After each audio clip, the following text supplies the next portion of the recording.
Azərbaycan Dövlət Dəniz Akademiyasında ümummilli lider Heydər Əliyevin anadan olmasının 103-cü il dönümünə həsr olunmuş su nəqliyyatının problemləri mövzusunda 21-ci Beynəlxalq Elmi-Texniki konfrans keçirilib. Konfrans çərçivəsində su nəqliyyatı sahəsində elmi yeniliklər, mövcud problemlər, dəniz və daxili su yollarında daşımaların hüquqi tənzimlənməsi, təhlükəsizlik məsələləri, ekoloji çağırışlar, müasir texnologiyalar, gəmiçilik sənayesinin inkişaf perspektivləri və beynəlxalq əməkdaşlıq imkanları müzakirə olunub.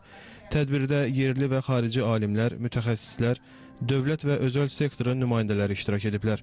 Konfrans ümumilikdə 5 bölmə üzrə fəaliyyət göstərib və bölmələrdə 74 elmi məruzənin dinlənilməsi nəzərdə tutulub. Beynəlxalq status daşıyan tədbirə Azərbaycanla yanaşı Türkiyə, Amerika Birləşmiş Ştatları, Rusiya və Ukrayna alim və mütəxəssislərinin məruzələri təqdim olunub.